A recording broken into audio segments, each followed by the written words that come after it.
श्री श्री निताई गौड़ सिंह की कृपा से आज हमको काफी समय हो गया है गोविंदगढ़ में प्रचार करते हुए, और उन्हीं की कृपा से आज हमारा खुद का रेडियो स्टेशन है जिसका नाम है FM 108।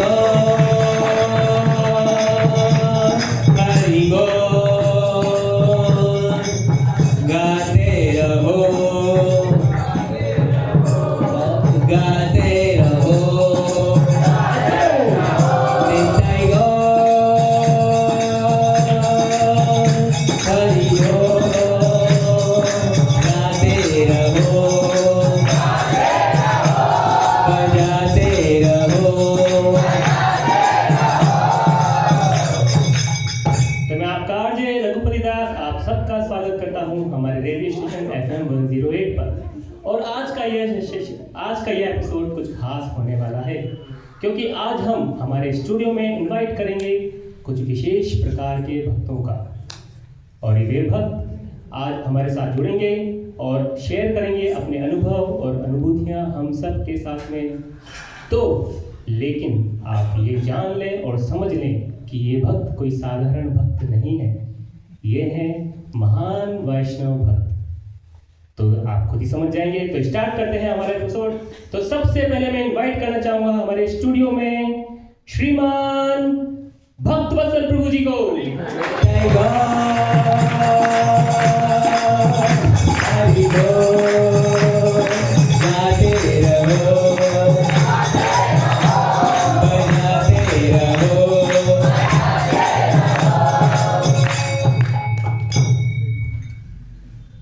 हरे कृष्णा। भक्तवत्सल प्रभु जी कहाँ हैं आप? जल्दी आइए, एपिसोड स्टार्ट हो गया है।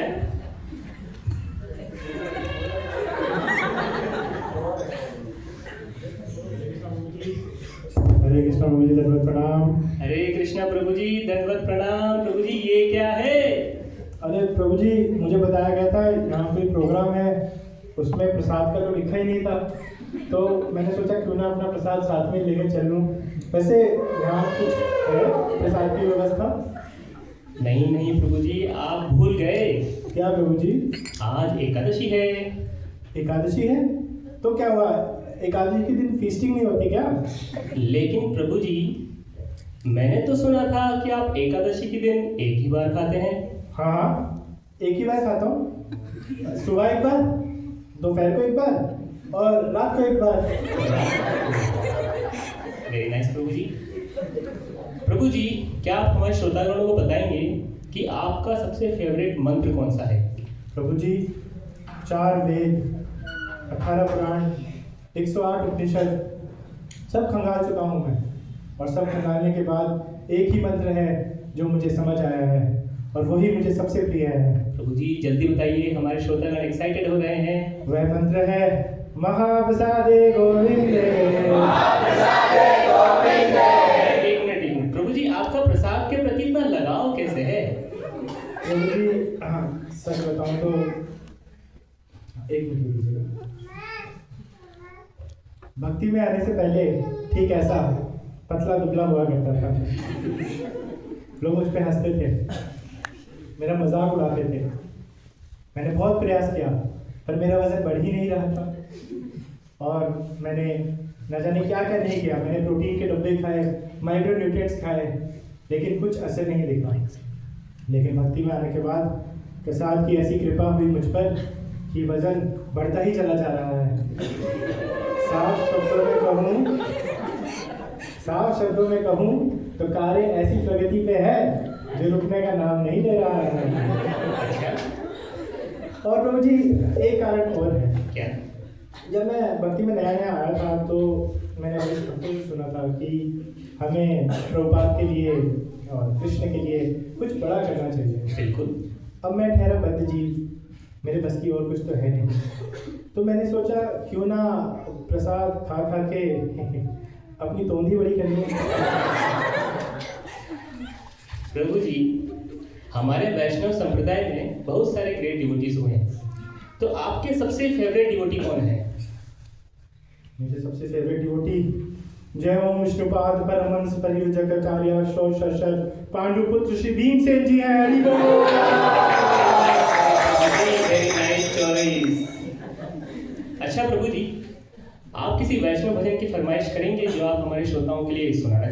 प्रभु जी, एक ही भजन मुझे सबसे अच्छा लगता है, वो भगवान को भोग लगाने टाइम गाया जाता है। भज भगत वत्सल श्री गौर हरि। बहुत सुंदर।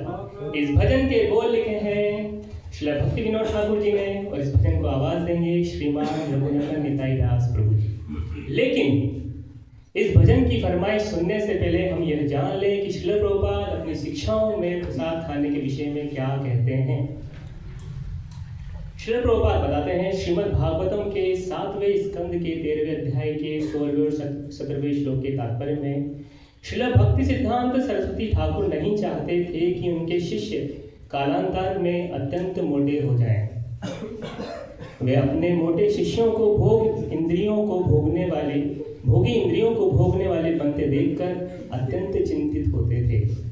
इस दृष्टिकोण की पुष्टि यहाँ पर प्रहलाद महाराज द्वारा की गई है। वे अजगर वृत्ति धारण किए एक साधु पुरुष को अत्यंत मोटे देखकर आश्चर्यचकित होते थे। भौतिक जगत में भी हम देखते हैं कि जब कोई गरीब दुबला व्यक्ति क्रमशः उद्योग या किसी और साधन के बल पर धन कमाने लगता है तो वह जी भरकर इंद्रिय भोग करने लगता है। इस तरह वह मोटा हो जाता है। अतएव आध्यात्मिक उन्नति के लिए मोटा होना तनिक भी संतोषप्रद नहीं है। श्रीमद् भागवतम के 4 स्कंद के 26वें अध्याय के 13वें श्लोक के तात्पर्य में श्री प्रभुपाद लिखते हैं, जब कोई भक्त गुरु से दीक्षा लेता है तो वह अपनी आदतें बदल देता है और मांस खाना, अवैध मैथुन करना, जुआ खेलना और शराब पीना छोड़ देता है। शास्त्रों में सात्विक आहार के अंतर्गत गेहूं, चावल, तरकारी, फल, दूध, चीनी तथा दूध की वस्तुएं बताई गई हैं। चावल, दाल, रोटी, तरकारी, दूध तथा चीनी जैसे सामान्य आहार संतुलित होते हैं, किंतु कभी कभी यह देखा जाता है कि दीक्षा प्राप्त पुरुष प्रसाद के नाम पर अत्यंत विलासी भोजन करने लगता है। अपने पूर्व पापमय जीवन के कारण वह कामदेव द्वारा आकृष्ट होता है और खूब डटकर अच्छा भोजन करने लगता है। यह स्पष्ट देखा गया है कि जब नवदीक्षित भक्त अधिक भोजन करता है तो उसका पतन हो जाता है। वह शुद्ध कृष्ण भक्ति तक न उठकर कामदेव द्वारा आकृष्ट हो जाता है। श्रीमद् भागवतम के 6 स्कंद के पहले अध्याय के 13वें और 14वें श्लोक के तात्पर्य में श्रील प्रभुपाद लिखते हैं, वेदों से उदाहरण देते हुए श्रील वीर राघवाचार्य बतलाते हैं कि जितनी पूर्णता से संभव हो व्रत रखना तपस्या में सम्मिलित हो जाता है। श्री रूप गोस्वामी ने भी अत्याहार अर्थात अधिक भोजन करने को आध्यात्मिक जीवन की प्रगति में बाधक बतलाया है। यही नहीं, भगवत गीता के 6 अध्याय के 17वें श्लोक में भगवान कहते हैं, युक्त आहार विहारस्य युक्त चेष्टस्य कर्मसु युक्त स्वप्नावबोधस्य योगो भवति दुःखः। जो खाने, सोने, मनोरंजन तथा काम करने की आदतों में नियमित रहता है वह योगाभ्यास द्वारा समस्त भौतिक क्लेशों को कम कर सकता है। तो प्रभु जी क्या समझे आप? आपको कुछ समझ में आया? जी प्रभु जी, समझ आया। अच्छा, तो हम इनकी फरमाइश का भजन सुनेंगे श्रीमान रघुनंदन निताई दास प्रभु जी की आवाज में। भज भगत वत्सल श्री गौर हरि, भज भगत वत्सल श्री गौर हरि, भज भगत वत्सल श्री गौर हरि, भज भगत वत्सल श्री गौर हरि, श्री गौर हरि सोई गोष्ठ बिहारी, श्री गौर हरि सोई गोष्ठ बिहारी, श्री गौर हरि सोई गोष्ठ बिहारी।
स्टूडियो में आए और हमारे श्रोताओं का उत्साह बढ़ाया। हरे कृष्ण। हरे कृष्ण।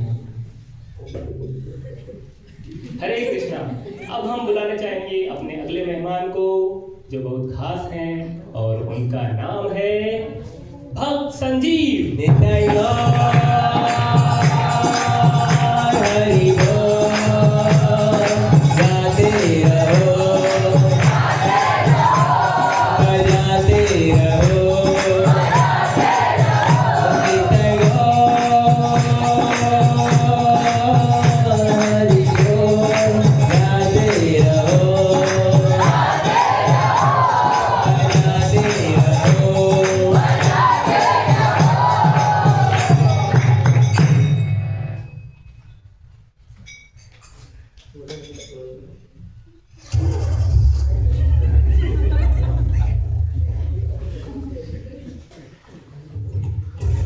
हरे कृष्णा प्रभु जी, श्री प्रभात की जय। आप कैसे हैं? हरे कृष्णा प्रभु जी, श्री प्रभुपाद की जय। गुरु गोराम की कृपा से हम अच्छे हैं। आप कैसे हैं? बहुत कृपा है प्रभु, बहुत कृपा है भगवान की मेरे ऊपर। प्रभु जी, क्या आप कृष्ण भक्ति में प्रगति के अनुभवों को हमारे श्रोताओं के साथ शेयर करेंगे? अरे प्रभु, क्या ही बताए, भगवान की इतनी कृपा है, इतनी कृपा है कि पूछो ही मत। अरे प्रभु जी, पूछने के लिए तो बुलाया है आपने हमें। हाँ प्रभु जी, देखो पहले तो मैं फैक्ट्री में यूं बैठा रहता था, बिजनेस भी नहीं चलता था, लेकिन जब से भक्ति शुरू की है मानो कृपा की बारिश हो गई हो। अच्छा। हाँ प्रभु जी, देखो अभी तो मैंने एक इको गाड़ी वो ले ली है, नाइस। और अब बिजनेस भी अच्छा चल रहा है। और पिछले 1 साल से तो इतनी कृपाई हुई है मानो पहले कहीं अटकी हुई हो। अच्छा प्रभु जी, आपके फेवरेट डिवोटी कौन है? ध्रुव महाराज प्रभु जी, ध्रुव महाराज। भगवान पर उनकी इतनी कृपा हुई कि मानो इतनी कृपा हुई कि उनका आज भी खुद का एक प्लेनेट है। तो कहीं प्रभु जी आपका विचार भी तो खुद के प्लेनेट का तो नहीं है? नहीं नहीं नहीं प्रभु जी, मैं तो गोविंदगढ़ में मेन मार्केट रोड पर एक घर चाहता हूँ। बस गौर निताई की इतनी कृपा हो जाए, और मैं तो बहुत सुंदर से यही प्रार्थना करता हूँ, एक घर बनाऊंगा तेरे घर के सामने। नहीं नहीं प्रभु जी, ये भगवान की असली कृपा नहीं है। भगवान की असली कृपा तो इसमें है कि हम भगवान के नामों का जप कर पा रहे हैं, उनकी कथाओं का श्रवण कर पा रहे हैं, उनके भक्तों का संग कर पा रहे हैं, अपने धन और समय को भगवान की सेवा में लगा पा रहे हैं। यही है भगवान की असली कृपा। आपने सुना नहीं नलकुवर और मणिग्रीव की कथा में कि किस प्रकार धन का मद व्यक्ति को अंधा बना देता है। भगवान खुद गीता में कहते हैं, तेषाम सतत युक्तानाम भजताम प्रीतिपूर्वकम ददामि बुद्धि योगम तम येन माम उपयान्ति ते। कि जब भगवान किसी पर वास्तविक कृपा करते हैं तो वे जीव को बुद्धि योग देते हैं कि किस प्रकार भगवान तक पहुंचा जाए, ना कि धन तक। धन्यवाद प्रभु जी, अब थोड़ा समझ में आया कि असली भगवान की कृपा क्या होती है। तो प्रभु जी, क्या आप हमारे श्रोताओं के लिए कुछ वैष्णव भजन की फरमाइश करेंगे? जी प्रभु जी, श्री कृष्ण चैतन्य प्रभु दया करो मोरे, तुम बिना के दयालु जगत संसार। बहुत सुंदर। इस भजन के बोल लिखे हैं श्री नरोत्तम दास ठाकुर जी ने, और इस भजन को आवाज देंगी श्रीमती ममता माता जी। श्री कृष्ण चैतन्य प्रभु दया करो मोरे।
कृष्णा। अब हम बुलाना चाहेंगे अपने अगले मेहमान को जो बहुत खास हैं, जिनको आप देखकर समझ जाएंगे कि हाइट और बुद्धि में कितना अंतर होता है।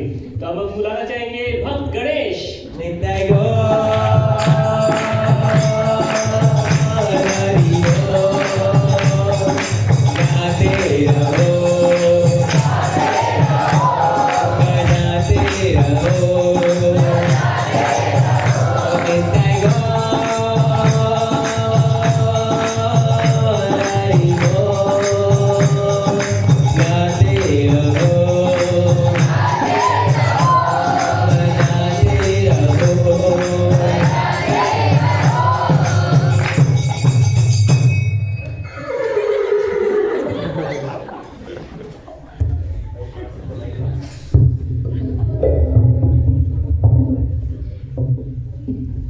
हरे कृष्णा प्रभु जी, दंडवत प्रणाम।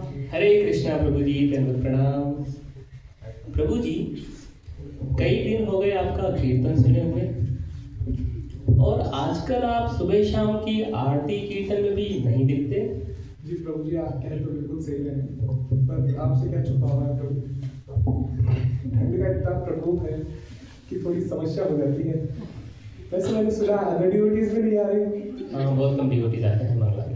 वैसे प्रभु आपको पता है, कल रात तो मैंने निश्चय कर ही लिया था कि कल से सीधा मंगला में चलेंगे। Oh nice. पर तभी मैंने न्यूज़ चैनल पर न्यूज़ सुनी कि ठंड की वजह से 5 लोगों की मौत हो गई। तो फिर मैंने सोचा जीवित रहेंगे तो जीवन भर ही मंगला करते रहेंगे, इलाज तो रहने देते हैं प्रभु। अच्छा, तो प्रभु जी, क्या आप अपने कृष्ण भक्ति के अनुभवों को हमारे श्रोताओं के साथ शेयर करेंगे? जी प्रभु, बिल्कुल। मेरा तो इतना अनुभव है कि भगवान के नामों का कीर्तन मेरी मधुर आवाज में जितना अधिक किया जाए उतना ही हम सब के लिए श्रेष्ठ है। आपकी मधुर आवाज में? वो कैसे? अब देखिए ना प्रभु, पहले मुझे कीर्तन लीड करने के लिए कहा देते थे, बोलते थे कि तुम तो ठीक से नहीं गाते। यहाँ तक कि मेरे अपने घर वाले भी मुझे मना करते थे। एक दिन तो मैं मेरे बंद कमरे में बड़े ही शिद्दत से कीर्तन गा रहा था, तभी आपको पता है क्या हुआ? क्या हुआ? मेरी मम्मी ने मेरी दीदी से बोला कि जरा बाहर जाकर देखना, कोई मांगने वाला आया है। उस दिन मेरे आत्मसम्मान को बहुत ठेस पहुंचा प्रभु जी, और उस दिन मैंने निश्चय किया कि अब तो मैं एक बड़ा और अच्छा कीर्तनिया बनकर रहूंगा। तो फिर आपने क्या किया? फिर करना क्या था प्रभु? ये ट्यून वो ट्यून, इतनी प्रैक्टिस की कि अब तो ये आलम है प्रभु, जब हम कीर्तन करते हैं भक्त लोग नाचने पर मजबूर हो जाते हैं। और आपको पता है, अभिराम स्वामी जी ने तो क्लास में ही बोल दिया, गणेश तो बहुत बढ़िया कीर्तन करता है। ओह अच्छा। अभिराम स्वामी जी ने। नाइस। और तो और, अब मैं आरती कीर्तन में आऊँ ना आऊँ कोई फर्क नहीं पड़ता, फिर भी मेरा नाम कीर्तन सर्विस में हमेशा लगा रहता है। सच में? आपको विश्वास नहीं तो आप चार्ट देख लीजिए। तो प्रभु जी, क्या आपने कभी जानने का प्रयास किया कि हमारे गुरुदेव श्रील प्रभुपाद कीर्तन स्टैंडर्ड्स के विषय में क्या कहते हैं? नहीं प्रभु, अब इतना समय कहाँ है, तो कीर्तन की प्रैक्टिस में समय व्यतीत हो जाता है। ठीक है, मैं आपको कुछ कोट्स पढ़ के सुनाता हूँ श्रील प्रभुपाद के, आप ध्यान से सुनिएगा। जी प्रभु। श्रील प्रभुपाद अपने एक पत्र में अपने शिष्य को लिखते हैं, जो कि 12 नवंबर 1965 को लिखा गया है। मैंने कभी श्रोताओं के बारे में नहीं सोचा। मैं तो तब भी जब करने के लिए तैयार था जब मुझे सुनने के लिए कोई भी उपस्थित ना हो। जब का सिद्धांत भगवान की महिमा करना है, ना कि भीड़ को आकर्षित करना। यदि कृष्ण ध्यान पूर्वक सुनते हैं तो वे किसी न किसी गंभीर भक्त को उस स्थान पर भेज ही देंगे। इसलिए यह समझ लेना चाहिए कि यदि प्रत्येक केंद्र के लिए हमें एक एक गंभीर भक्त मिल जाए तो हजारों केंद्र आरंभ किए जा सकते हैं। अपने एक दूसरे पत्र में श्रील प्रभुपाद लिखते हैं, कृष्ण कीर्तन जनता का मनोरंजन करने या कला का प्रदर्शन करने के लिए नहीं है, यह भगवान की जीवंत सेवा है। इसलिए हम कृष्ण कीर्तन की कलात्मक प्रस्तुति की उतनी चिंता नहीं करते, बल्कि यह देखना चाहते हैं कि कोई भक्त कृष्ण की इच्छा को कितना संतुष्ट कर रहा है।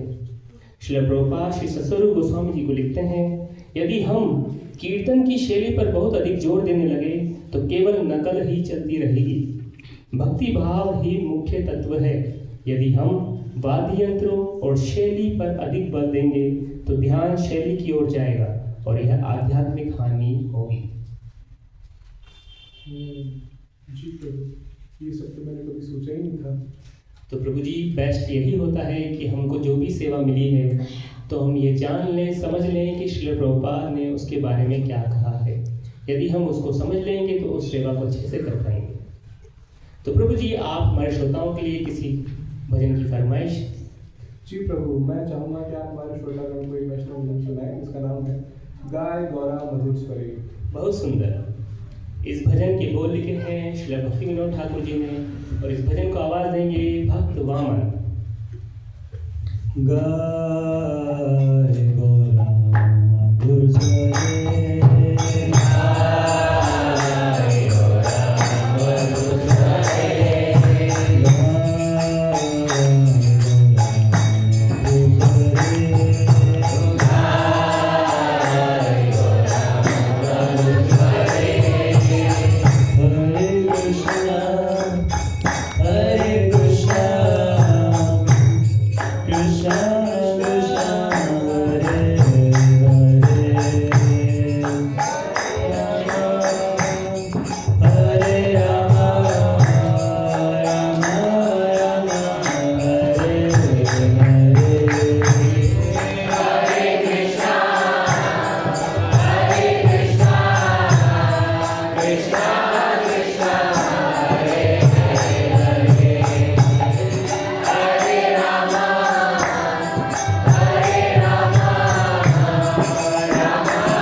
स्टूडियो में आए और हमारे श्रोताओं का उत्साह बढ़ाया। हरे कृष्णा। हरे कृष्णा।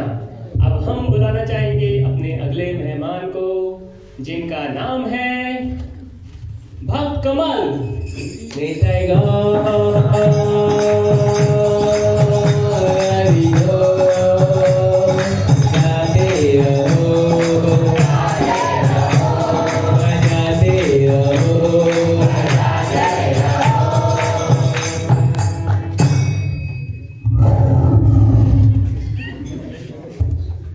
हरे कृष्णा प्रभु जी।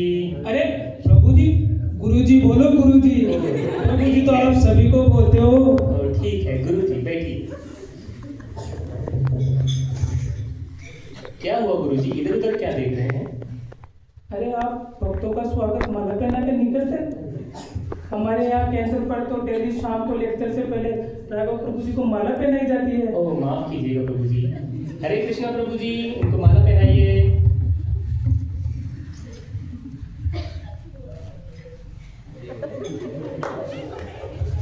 तो गुरु जी, हमारे श्रोतागण जानने के इच्छुक हैं कि आपने जब से भक्ति प्रारंभ की है तब से आपने अभी तक कितने आध्यात्मिक पुण्य कमा लिए हैं? आध्यात्मिक पुण्य तो हम कमाते ही रहते हैं। अरे जितनी इज्जत हमने कमाई है उतनी इज्जत तो किसी ने कमाई नहीं होगी। अच्छा, तो कैसे? अब क्या बताऊं प्रभु, पहले अपने खुद के घर में हमारी इज्जत नहीं हुआ करती थी, और होगा तो क्या ही कह ले। जब से ये साधु वेश धारण किया है, अब तो गली मोहल्ले वाले लोग भी महात्मा कहते हैं, महात्मा, हरे कृष्णा गुरुजी कहकर संबोधित करते हैं। अच्छा, अब थोड़े समय पहले की बात है, हम प्रचार कार्य के लिए मुजफ्फर में रहते थे। वहाँ हमारा जो स्वागत हुआ, ओहो हो, क्या ही बताऊँ, इतने सारे लोग, इतनी मालाएं पहनाई गई, तब जाके मुझे अपनी वैल्यू समझ में आई। बस यही है मेरी कमाई। तो प्रभु जी, सॉरी गुरु जी, आपने कभी यह सोचा कि इतने सारे लोग आपका सम्मान क्यों करते हैं? नहीं प्रभु जी।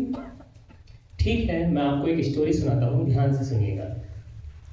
एक बार एक नगर में एक शिल्पकार रहता था। उसकी कला दूर दूर तक प्रसिद्ध थी। एक दिन उसे भगवान विष्णु की सुंदर मूर्ति बनाने का आदेश मिला। शिल्पकार ने कई दिनों की मेहनत, तपस्या और श्रद्धा से भगवान विष्णु की एक अत्यंत मनोहर मूर्ति तैयार की। जब मूर्ति तैयार हो गई तो उसे ग्राहक तक पहुंचाने का समय आया। शिल्पकार ने मूर्ति को एक गधे की गाड़ी पर रख दिया और स्वयं साथ में चल पड़ा। जब गाड़ी बाजार से होकर गुजरने लगी तो जो भी व्यक्ति मूर्ति को देखता, कोई हाथ जोड़कर प्रणाम करता, कोई माथा टेकता, कोई नारायण नारायण कहता। सारा बाजार श्रद्धा भाव से भर गया। लेकिन गाड़ी खींच रहा गधा यह सब देखकर भ्रम में पड़ गया। वह मन ही मन सोचने लगा, वाह, आज तो सब मुझे ही प्रणाम कर रहे हैं, लगता है मैं कोई बहुत महान प्राणी हूँ। गधे का अहंकार बढ़ गया। वह अकड़ कर चलने लगा, रुक रुक कर लोगों को देखने लगा। जब मूर्ति ग्राहक के पास पहुंचकर गधा गाड़ी से उतार दी गई तो गधे का मालिक गधे को वापस लेकर जाने लगा। जब गधा गाड़ी मार्केट से निकल रही थी तो गधे ने देखा कि जो लोग उसे पहले इतना सम्मान दे रहे थे वे उसकी ओर देख भी नहीं रहे। तो गधा बीच मार्केट में खड़ा हो गया और जोर जोर से रेंकने लगा, जोर जोर से रेंकने लगा। गधे की यह हरकत देखकर गधे के मालिक ने उसको खूब पीटा, खूब पीटा।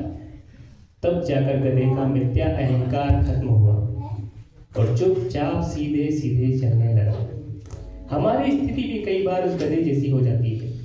जब हमें सम्मान मिलता है, जब लोग हमारी प्रशंसा करते हैं, जब हमें मंच मिलता है, पद मिलता है, तो हम सोचने लगते हैं मैं बड़ा भक्त हूँ, मैं बड़ा प्रचारक हूँ, मैं बड़ा विद्वान हूँ। लेकिन श्री प्रभुपाद कहते हैं भक्त महान नहीं होता, भक्त को महान बनाता है उसका कृष्ण से संबंध।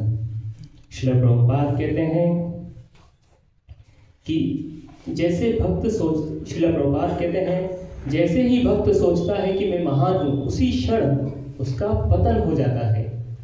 एक शुद्ध वैष्णव यह सोचता है कि मुझे जो भी सम्मान मिल रहा है वह मेरे गुरुदेव का है, वह श्री कृष्ण का है, मैं तो केवल एक सेवक हूँ। इसलिए श्री चैतन्य महाप्रभु कहते हैं तृणादपि सुनीचेना तरोरपि सहिष्णुना अमानीन मान देना कीर्तनीय सदा हरि। यानी हमें तृण यानी घास के तिनके से भी अधिक विनम्र होना चाहिए। सही कहा प्रभु जी आपने। तो प्रभु जी आप क्या समझे इस स्टोरी से? मैं गधा हूँ, आपने मेरी आंखें खोल दी, बहुत बहुत धन्यवाद। मैं इस समाज के योग्य नहीं। तो प्रभु जी आप किसी वैष्णव भजन की फरमाइश करेंगे जो आप हमारे श्रोताओं के लिए सुनाना चाहेंगे? परम करुणा पावतु जन निताय गौर चंद्र। बहुत सुंदर। इस भजन के बोल लिखे हैं श्री लोचन दास ठाकुर जी ने और इस भजन को आवाज देंगे श्रीमान योगेश प्रभु। परम करुणा पाऊं दुई जना निताई गौर चंद्र।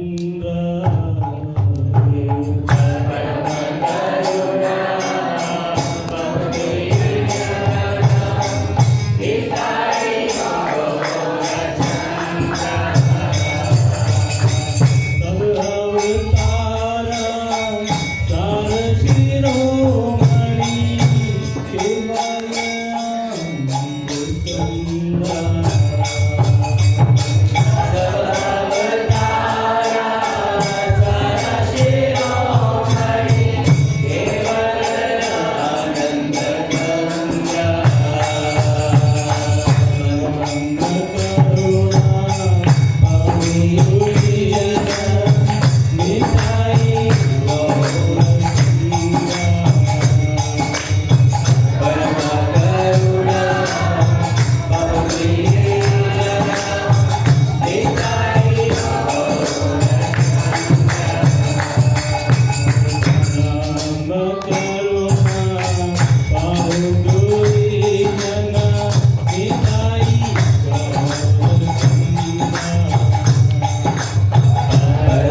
हरे कृष्णा हरे कृष्णा। अब हम अपने सबसे खास और आखिरी वक्त को इनवाइट करना चाहेंगे हमारे स्टूडियो में, जिनसे आप सभी काफी समय से, यूं मानो तो काफी सालों से परिचित हैं। वे ना तो गोविंदगढ़ के राजा हैं और ना ही ऋषि कहलाने के लायक हैं, और उन भक्त का नाम है राजऋषि।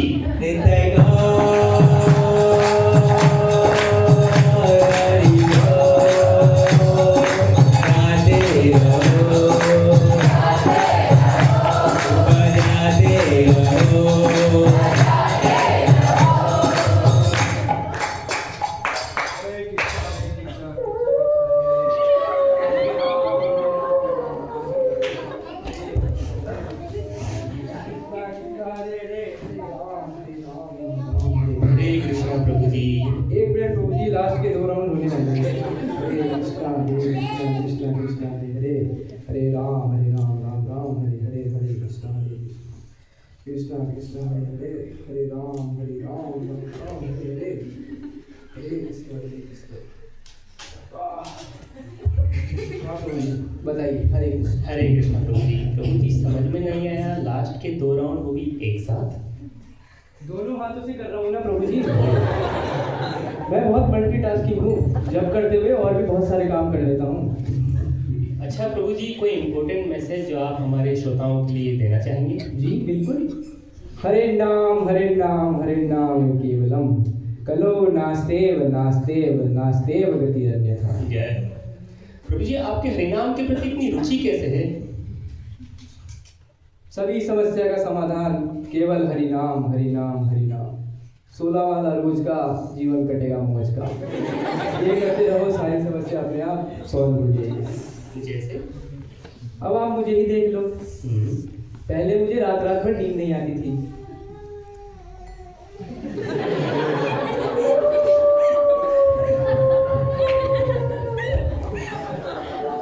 मैं बहुत परेशान रहता था, मुझे रात भर नींद नहीं आती थी। अच्छा, तो फिर आपने क्या किया? एक दिन मैं गौरांग मेडिकोस गया। ओके। वहाँ से मैं नींद की दवाइयाँ लाया।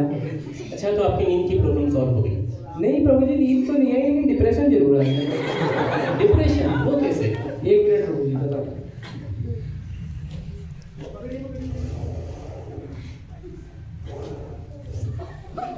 दवाइयों का बिल देखकर।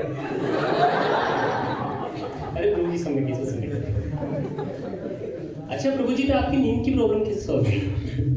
बस जब से माला पे हरिनाम जप करने लगा हूँ, मानो ये समस्या जड़ से ही खत्म हो गई हो। ओके। अब तो सुबह सुबह जप करते हुए टेम्पल हॉल में ऐसी नींद आती है, मानो ऐसी तो कहीं नहीं आती। मतलब अब तो मैं जप करते हुए खड़ा खड़ा भी सो जाता हूँ। और तो और मैंने भक्तों से सुना था कि जब हम भक्ति में प्रगति करते हैं तो हमारे अंदर सिद्धि आ जाती है। अब मैं सो भी लेता हूँ, 16 माला भी कर लेता हूँ। कमाल है। शायद प्रभु जी आपने कुछ गलत समझ लिया। जब करने से तो हम तीनों गुणों से ऊपर उठ जाते हैं। मैं आपको जब से संबंधित श्रील प्रभुपाद के कुछ निर्देश हैं वो सुनाता हूँ। जी बिल्कुल, आप ध्यान से सुनिएगा। श्रीमद् भागवतम के 7वें स्कंद के 15वें अध्याय के 31वें श्लोक के तात्पर्य में श्रील प्रभुपाद लिखते हैं, जप के समय शरीर को सीधा रखा जाए, इससे जप करने में सहायता मिलेगी, अन्यथा नींद आ सकती है। श्रीमद् भागवतम के 6वें स्कंद के 2वें अध्याय के 49वें श्लोक के तात्पर्य में श्रील प्रभुपाद लिखते हैं, मृत्यु के समय मनुष्य निश्चित रूप से मोहग्रस्त हो जाता है, क्योंकि उसके शारीरिक कार्य अव्यवस्थित हो जाते हैं। उस समय भले ही किसी ने जीवन भर भगवान नाम का कीर्तन करने का अभ्यास किया हो, किंतु वह स्पष्ट रूप से हरे कृष्ण मंत्र का उच्चारण न कर पाए, फिर भी ऐसे व्यक्ति को पवित्र नाम के कीर्तन का सारा लाभ मिलता है। इसलिए जब तक शरीर स्वस्थ है, क्यों न हम जोर जोर से तथा स्पष्ट रूप से भगवान नाम का कीर्तन करें। यदि कोई ऐसा करता है तो यह संभव है कि मृत्यु के समय भी वह प्रेम तथा श्रद्धापूर्वक भगवान नाम का ठीक से कीर्तन कर सकेगा। निष्कर्ष के रूप में जो व्यक्ति निरंतर भगवान नाम का कीर्तन करता है, उसकी भगवद्धाम वापसी बिना किसी संदेह के सुनिश्चित है। श्री चैतन्य चरितामृत के आदि लीला भाग के 10वें अध्याय के 43वें श्लोक के तात्पर्य में श्रील प्रभुपाद लिखते हैं, यह अनिवार्य है कि हर व्यक्ति हरे कृष्ण मंत्र का जप करने के लिए निश्चित व्रत को पूरा करे। इसलिए हमने अपने संघ के हर अनुयायी के लिए निर्धारित कर दिया है कि प्रतिदिन कम से कम 16 माला जप करें। ऐसे जप को उच्च कोटि का होना अति आवश्यक है। अपराध रहित नाम का जप यांत्रिक ढंग से किए जाने वाले जप से कहीं अधिक शक्तिशाली होता है। श्री चैतन्य चरितामृत के आदि लीला भाग के 17वें अध्याय के 32वें श्लोक के तात्पर्य में श्रील प्रभुपाद लिखते हैं, ध्यान में रखें कि जप में ऊपरी तथा निचले होठों एवं जीभ को कार्य करना पड़ता है। इन तीनों को हरे कृष्ण महामंत्र का कीर्तन करने में अवश्य संलग्न करना चाहिए। हरे कृष्ण शब्दों का उच्चारण बहुत स्पष्ट होना चाहिए और सुनाई पड़ना चाहिए। कभी कभी लोग होठ तथा जीभ से फुसफुसाकर अस्पष्ट उच्चारण करते हैं। जब अत्यंत सरल है, लेकिन इसका अभ्यास गंभीरता पूर्वक करना चाहिए। तो देखिए, आपको समझ में आया जब के विषय में? जी बिल्कुल प्रभु जी। प्रभु जी, आप किसी वैष्णव भजन की फरमाइश जो आप हमारे श्रोताओं के लिए सुनाना चाहेंगे? जी बिल्कुल प्रभु, आप केवलाष्टकम चला दीजिए, जिससे यहाँ उपस्थित सभी श्रोतागण की जप में श्रद्धा बढ़े। और मैं यही प्रार्थना करता हूँ सभी श्रोतागण से कि श्रील प्रभुपाद द्वारा दिए गए जप के निर्देशों का पालन करें। धन्यवाद प्रभु जी। इनके द्वारा भजन की फरमाइश की गई है केवलाष्टकम। यह भजन लिखा है श्री नीलकांत गोस्वामी जी ने और इस भजन को आवाज देंगे श्रीमान राघव पंडित प्रभु जी। मैंने उसमें डाल दिया, ये प्रभात आश्रम ग्रुप में डाल दिया है फर्स्ट स्टैंजा। मधुरम मधुरेभ्यो अपि मंगलेभ्योऽपि मंगलम, पावनं पावनेभ्योऽपि हरेर्नामेव केवलम्।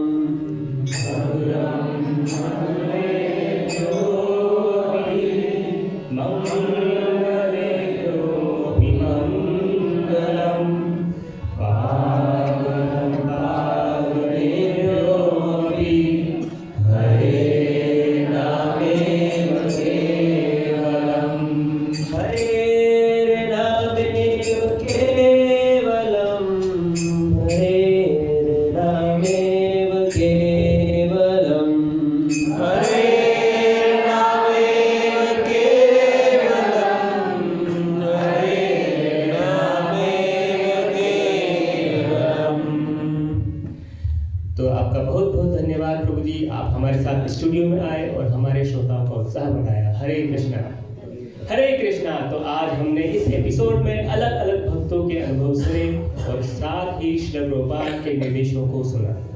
हम आशा करते हैं कि आप सभी श्रील प्रभुपाद के निर्देशों को अपने जीवन में अपनाएंगे और कृष्ण भक्ति के पथ पर अग्रसर होंगे। आप सभी का बहुत बहुत धन्यवाद। हरे कृष्णा। नित्य गौर।